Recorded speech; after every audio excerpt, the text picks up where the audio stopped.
Today I'm going to be talking to you how I used media technologies in the construction, research, planning and evaluation stages. Now first of all, we had to do our main research. Now to do this, we basically just brainstormed ideas of what we could search up, what things we could use, such as the names, what we could have done in the videos, how we're going to plan it. All of this could not have happened without the aid of the internet. The internet is the first place I would have gone to search for anything, whether it be the actual official homepage of the band Shinedown, or whether it was just to give answers of how to film properly a music video, what sort of techniques you used, and things like that. Now, there's one thing that I try to stray away from, which is Wikipedia, because Wikipedia is probably one of the easiest sources of information to get to, however not always accurate. Another thing that we also use is YouTube. We love to look at other people's films, give us more creative ideas so that we can take somebody else's idea, mould it around a bit to give us a more intricate image of what we would prefer our music video to look like. So if we saw a video such as a Smashing Pumpkins video, it's quite fast, it's got smooth edits, however we want to take the concept of that video and change it so that it relates to our video, and so it's into our own idea. Now the planning stages was quite difficult, as we weren't 100% sure on what we wanted to do, where exactly we wanted to do it. So we had a massive bit of paper with different locations, different types of things we could have done, such as what type of cameras to use and things like that. But at the end of the day, we decided to visit all the locations, did filming in several different parts of Peterborough, and after that we basically had to rely on a certain post-production software. Now I deliberately used iMovie because it's simple to use and the software on it is absolutely amazing. The thing is, with iMovie, it might not be as advanced as Final Cut or Final Cut Pro. However, all the tools are there which you need in order to create a perfect music video.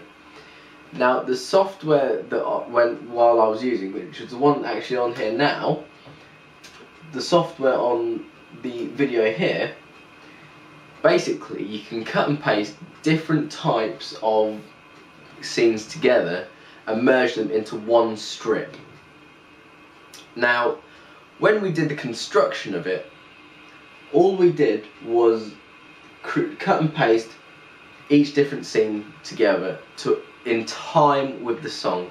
The key thing there is to do it in time with the song, so that each edit should be in fact in time with one of the beats within the music itself.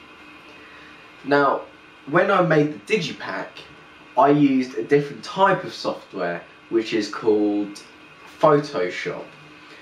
And basically what this allows me to do is to mess with images and try to morph it into my own image, while not actually taking away the quality or the image itself. Photoshop was very useful when I was trying to make the inside cover of the Digipack. As I quoted from a previous question, the roof was extremely hard to morph into a perfect square. This took time and effort, however the finishing product is basically improved. It's got the shape that I desired, it's pretty much got all of the quality still in the original photo, however giving us our final product. Once we've shown this to an audience, they give us the feedback and tell us what they thought was wrong with it, what could be improved and how we could improve it.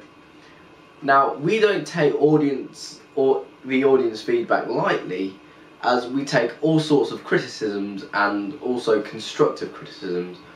So we have to take that into account and create another draft, but slightly improved to what the audience felt that needed to happen. However, the audience might like things put in, but might not work.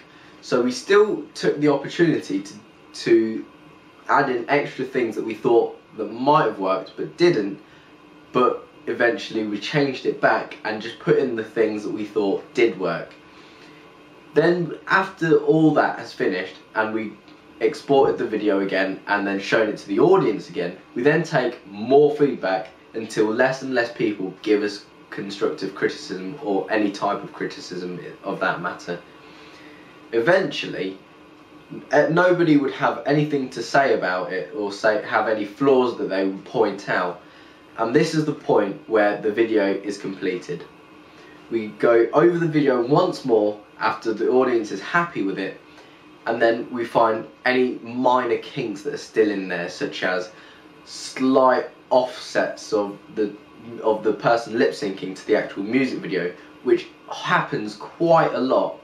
So a keen eye is one of the main things to have when looking through a music video. With post-production of the music video, we had to change minor factors of the actual film. This could be colour grading, slight cuts, or even adding more images in fact, to the video itself. Now, after we've done all the cutting and splicing to have a storyline put in, the actual singer, which is my colleague Tom Ramsey, and after all that is incorporated into one slide, we then had to colour grade it so it looks as if it's the same sort of image all the way through. As before, as an audience member pointed out, some images were brighter than others and some had more colour contrast than others, so we had to dull down some colours of some scenes and then we had to darken some other scenes. And overall, each scene should look like the same sort of darkness or same sort of brightness, whichever way you want to call it.